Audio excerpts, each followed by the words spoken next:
আল্লাহ পাক রব্বুল আলামিন জান্নাতীদের সুসংবাদ দিয়েছেন। জান্নাতি যারা হবে তাদের অবস্থা কেমন হবে? আল্লাহ পাক রব্বুল আলামিন বলেন, ইন্নাল মুত্তাকিনা ফি যিলালিন ওয়া উয়ুন। আল্লাহ পাক রব্বুল আলামিন বলেন, যারা মুত্তাকি হবে, যারা আমি আল্লাহকে ভয়কারী হবে, যারা দুনিয়ার বুকে আমি আল্লাহকে ভয় করেছে, তাদের জন্য ছায়াদার ব্যবস্থা হবে। সুবহানাল্লাহ। জাহান্নামীরা ছায়া মনে করে আগুনের দিকে দৌড় দিবে, আর জান্নাতীদের অবস্থা হবে আল্লাহ পাক নির্ধারিত করে তাদের জন্য ছায়ার ব্যবস্থা করবেন। সুবহানাল্লাহ। পার্থক্য বুঝছেন? জাহান্নামীরা ছায়া দেখে দৌড় দিবে, কিন্তু দৌড় দিবে কোন দিকে? আগুনের দিকে। আর জান্নাতীদের জন্য আল্লাহ পাক ছায়ার ব্যবস্থাই করে রাখবেন। শুধু তাই না, শুধু তাই না, ওয়া উয়ুন, আল্লাহ পাক রব্বুল আলামিন ছায়ার পাশাপাশি তাদের জন্য বিভিন্ন ঝর্ণার ব্যবস্থা করে রাখবেন। সুবহানাল্লাহ। এই ঝর্ণাগুলো কিসের হবে? এই ঝর্ণাগুলো কিসের হবে? মধুর হবে, নহর হবে, শরাবের হবে। যে শরাব খেলে দুনিয়ার বুকে মাতলামি আসে, কিন্তু সেখানে মাতলামি আসবে না। ওয়া ফাওয়াকিহা মিম্মা ইয়াশতাহুন। আল্লাহ পাক রব্বুল আলামিন বলেন, জান্নাতীদের জন্য প্রচুর পরিমাণ ফলের ব্যবস্থা থাকবে। ফলের সমারোহের মধ্যে সে ডুবে থাকবে, যখন যেটা মন চায় সেটা খাইতে পারবে। কুলু, আল্লাহ পাক রব্বুল আলামিন বলেন, কুলু ওয়াশরাবু হানিআম বিমা কুনতুম তা'মালুন। তোমরা দুনিয়ার বুকে যেই কৃতকর্মগুলো করে আসছো, এর ফল স্বরূপ তোমরা আজকে এখান থেকে যেটা মন চায়, যেখান থেকে মন চায় খাবার পান করতে থাকো। সুবহানাল্লাহ। ইন্না কাযালিকা নাজজিল মুহসিনিন ওয়াইলুন ইয়াওমাইযিল লিল মুকাদ্দিবিন।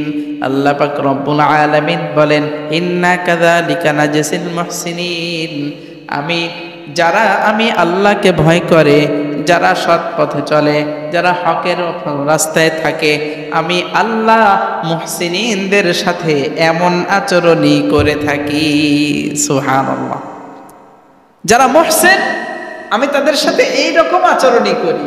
তাদের জন্য ফলের সমারোহ থাকবে, তাদের জন্য বিভিন্ন নাজ নিয়ামতের ব্যবস্থা থাকবে। যখন যেটা মন চায়, যখন যা মন চায় তা করবে। এটা আমার পক্ষ থেকে সেদিন ঘোষণা থাকবে। সুবহানাল্লাহ। আল্লাহ পাক রব্বুল আলামিন বলেন, কুলু ওয়া তামাত্তাউ ক্বালিলান ইন্নাকুম মুজরিমুন ওয়াইলুন ইয়াওমাইযিল লিল মুকাদ্দিবিন ওয়া ইযা ক্বিলা লাহুম ইরকাউ লা ইয়ারকাউন ওয়াইলুন ইয়াওমাইযিল লিল মুকাদ্দিবিন ফাবিআইয়ি হাদীসিন বা'দাহু ইউমিনুন। আল্লাহ পাক রব্বুল আলামিন এই নাজ নিয়ামতগুলো দেওয়ার পর, এই নাজ নিয়ামতগুলোর ঘোষণা করার পর, আল্লাহ পাক রব্বুল আলামিন সূরার শেষ আয়াতের মধ্যে বলেন, ফাবিআইয়ি হাদীসিন বা'দাহু ইউমিনুন। ঈমান আনার পরে আর কার কথা এরকম হবে? যারা আমি আল্লাহ ছাড়া অন্য কাউকে গ্রহণ করতে চায়, তারা যেন আমার এটার সাথে পরিবেশ করে নিতে পারে। আল্লাহু আকবার। তার মানে একমাত্র আল্লাহ ছাড়া এমন সুযোগ আর কেউ দিতে পারবে না। মুহতারাম হাজরিন, এই সূরা থেকে আমাদের কিছু শিক্ষা নিতে হবে। শিক্ষাটা কি? প্রথম শিক্ষা, আল্লাহ পাক রব্বুল আলামিন কোনো কিছু বুঝাইতে চাইলে যদি একবার বলতেন, সেটাই আমাদের জন্য গ্রহণ করা আবশ্যকীয়। তারপরেও আল্লাহ পাক রব্বুল আলামিন কসম করে করে বারবার বলছেন। তার মানে কিয়ামত সম্পর্কে যারা এখনো পর্যন্ত মিথ্যা আরোপ করে, তাদের ধারণা সঠিক নাকি মিথ্যা? কারণ আল্লাহ পাক বলছেন, আল্লাহ পাক বলেন ইন্নামা তুআদুনা লাওয়াকি, আমি যেটা ওয়াদা করছি সেটা ঘটবেই।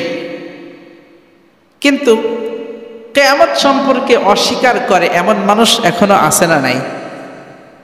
অসংখ্য আছে যারা কিয়ামত বিশ্বাস করে না, মনে করে দুনিয়ার বুক থেকে চলে গেলাম, মাটিতে আমাদেরকে দাফন করে দিল, খেয়ে পরে মাটি আমাদেরকে শেষ করে ফেললো, আবার কিভাবে এই মাটি থেকে আমাদেরকে যে উঠাবে? আরে বেকুফ, এতটুকু চিন্তা করো না, তুমি ছিলা না দুনিয়াতে, তোমার কোনো অস্তিত্বই ছিল না, কোনো অস্তিত্বই ছিল না। সামান্য এক ফোঁটা নাপাক পানি থেকে তোমাকে আল্লাহ পাক রব্বুল আলামিন এত সুন্দর করে তৈরি করলেন, তুমি কোথায় কোন দিকে ফিরতেছো? আমা কুনতা মা আম্মাহিনা, আমি কি তোমাদেরকে একেবারে নিকৃষ্ট পানি থেকে তৈরি করিনি? আল্লাহ পাক রব্বুল আলামিন বারবার বলেন যে তোমরা কিয়ামত যারা বিশ্বাস করতে চাও না, তোমাদের নিজেদের সৃষ্টির দিকে বিশ্বাস, তুমি তাকায়া দেখো, তুমি কিয়ামত বিশ্বাস করতে বাধ্য হয়ে যাবা। নিজের দিকে তাকাইলে কিয়ামত বিশ্বাস করতে বাধ্য, যে আমি ছিলাম না, আমি আসলাম কিভাবে? আমি ছিলাম না, আমি আসলাম কিভাবে? ঠিক তেমনি আল্লাহ পাক রব্বুল আলামিন কিয়ামতের ময়দানে কোনো কিছুর সাহায্য নেবেন না। আল্লাহুস সামাদ, লাম ইয়ালিদ ওয়া লাম ইউলাদ ওয়া লাম ইয়াকুল লাহু কুফুয়ান আহাদ। আল্লাহুস সামাদ, তিনি অমুখাপেক্ষী, কোনো কিছুর সাহায্য তার দরকার নাই। তিনি যেভাবে খুশি সেভাবে করতে পারেন, যাকে যেভাবে খুশি সেইভাবে তাকে সেভাবে ব্যবহার করতে পারেন। পারেন কি পারেন না? এই কথার বিশ্বাস আমাদের দিলের ভিতরে গেঁথে নিতে হবে। 2 নাম্বার বিষয়, আল্লাহ পাক রব্বুল আলামিন জান্নাতীদের জন্য যে নাজ নিয়ামতগুলো আমাদেরকে ঘোষণা করে রাখছেন, আমরা সেই জান্নাতের আশাবাদী কিনা? বলেন, আমাদের এই শরীরটা আমাদের নাকি আল্লাহর? ইন্নাল্লাহা আশতারা মিনাল মুমিনিনা আনফুসাহুম ওয়া আমওয়ালাহুম বিআন্না লাহুমুল জান্নাহ। আল্লাহ পাক রব্বুল আলামিনের কাছে আমরা বেচা কিনা করে ফেলছি। আল্লাহ পাক আমাদের থেকে কিনে নিছেন, আমাদের এই বডি, আমাদের যা কিছু আছে সব কিছু কিনে নিছেন। কিসের বিনিময়ে? জান্নাতের বিনিময়ে। সেই জান্নাত আমরা পাইতে চাই তো ইনশাআল্লাহ।